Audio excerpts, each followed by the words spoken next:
कि सामान्य नागरिक संहिता विवाह, भरण पोषण, गोल्ड लेने, उत्तराधिकार, विवाह विच्छेद जैसे मामलों में भेदभाव न करते हुए सभी को बराबरी का अधिकार देगा।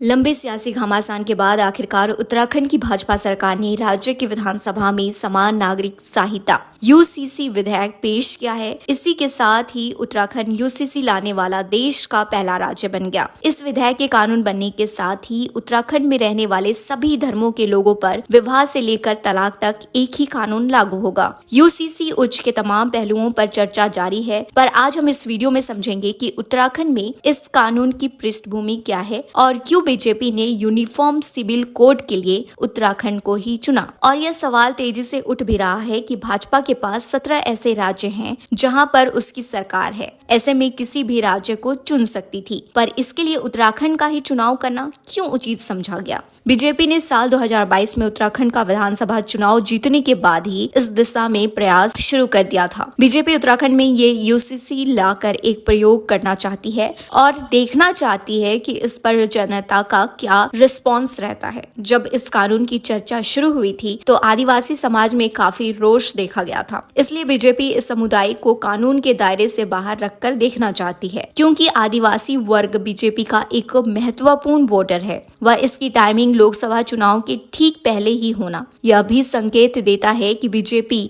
यूसीसी के लिए गंभीर है, क्योंकि यह भाजपा के प्रमुख मुद्दों में शामिल था, पर इसमें अभी तक कोई बड़ा कदम नहीं उठाया गया था, जैसा कि धारा 370, 3 तलाक आदि पर देखने को मिला। बीजेपी इस प्रयोग में यह भी देखना चाहती है कि उसको न्यायपालिका की दृष्टि से इस कानून को जमीन पर उतारने में क्या क्या अड़चने आएंगी। उत्तराखंड की जनसंख्या संरचना भी यूसीसी की दृष्टि से इसको सहज, अर्थात उत्तराखंड में 13% मुस्लिम आबादी है, जो कि बाकी राज्यों की तुलना में कम है, जिसमें से ज्यादातर लोग जमीनी इलाकों में रहते हैं और उत्तराखंड की कुल आबादी भी सीमित है। ऐसे में यदि भाजपा के इस प्रयोग के विरोध में कोई स्वर उठाते हैं तो उनकी संख्या भी अपेक्षाकृत कम रहेगी। तो एक बात तो स्पष्ट है कि चुनाव से ठीक पहले भाजपा का यह कदम राष्ट्रीय स्तर पर वोटों की ध्रुवीकरण में एक बड़ी भूमिका निभाने वाला है।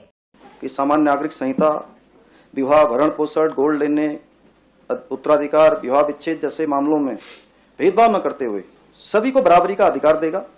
प्रत्येक नागरिक का जो मौलिक अधिकार है वो उसको प्रदान कराएगा, सारे भेदभाव को समाप्त करेगा और इस समान नागरिक संहिता के विभिन्न वर्गों में विशेष रूप से माताओं, बहनों और बेटियों को उनके साथ जो भेदभाव होते थे, जो अन्याय होता था, जो उनके साथ कुरीतियां जुड़ी हुई थी, उनको समाप्त करने में ये सहायक सिद्ध होगा।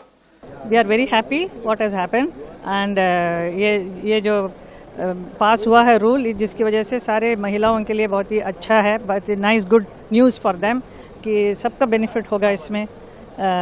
सब वर्ग के महिलाएं, नॉट ओनली हिंदू, मुस्लिम, सिख, ईसाई, all kind of women will be benefited. They were deprived of many things for the last so many years, so उनके लिए अच्छा है। हमारी सरकार ने ये किया है, ये काम, इतना अच्छा काम, so I am very proud and I feel very happy. हमारा हिंदुस्तान जो है वो एक रंगारंग बगीचा है। एक बगीचे में चाहे कितना ही खूबसूरत हो, एक ही फूल हो, आपको देख के जी भर जाएगा, ज्यादा देर नहीं देख सकते आप। हमारे हिंदुस्तान की तहजीब यही है, हजारों रंग, हजारों मजहब के लोग रहते हैं, हजारों कल्चर होता है, हर गली में रोजाना कोई ना कोई पूजा, कोई इबादत होती रहती है। ये हमारी खूबसूरती है और ये सब कुछ है वो एक ही ना कि एक औरत मर्द सबको एक ही बराबर कर दे, तो ऊपर वाले ने चाहता तो वैसे ही बना देता। परम विषय रहा है तो इसलिए मैं इसका स्वागत करती हूँ और यूनिफॉर्म सिविल कोड तो भारत की कोई भी महिला जो है वो इसका स्वागत ही करेगी। साधारण सी बात है कि विभिन्न नियमों कानूनों में महिलाओं के अधिकारों का ही हनन हुआ। भाई आप क्रिमिनल लॉ देख लो, आप कमर्शियल लॉ देख लो, आप आर्बिट्रेशन देख लो, सब जगह पुरुषों से संबंधित जितने नियम कानून है वो एक है देश में, उसमें जाति, संस्था, इसका उसका कोई भेद नहीं है। सिर्फ जो नियम कानून महिलाओं पर, परिवारों पर लागू होते हैं वहीं पर भेद है, क्योंकि महिला को अधिकार क्या मिलना है, मेंटेनेंस मिलना है, नहीं मिलना है, उसका विवाह में क्या अधिकार होगा, तलाक पे क्या होगा, बच्चे को अडॉप्ट कर सकती है नहीं, सारे पंगे वहीं पे हैं। तो इसलिए जो भी नियम लिया गया है और यूनिफॉर्म सिविल कोड की बात देश में लागू होने की बात है, तो ये तो संवैधानिक एक ड्यूटी, मैं कहूँगी कर्तव्य था जो संविधान बनाने वालों ने भी इस पर कई बार चर्चा की और उसको एक ड्यूटी के रूप में और आने वाले भविष्य के एक गाइडिंग प्रिंसिपल के रूप में छोड़ दिया गया था कि एक समय पर ये पूरा होगा। तो ये अपने पूर्वजों का वायदा पूरा करने का काम जो प्रधानमंत्री जी के नेतृत्व में हमारी सरकार और पार्टी के लोग और धामी जी ये सब लोग कर रहे हैं, मैं इनका स्वागत करती हूँ और हृदय से अपने पूर्वजों के बिहाफ पर भी कि वो सब इनको आशीर्वाद दे रहे होंगे कि जो कहा सो किया।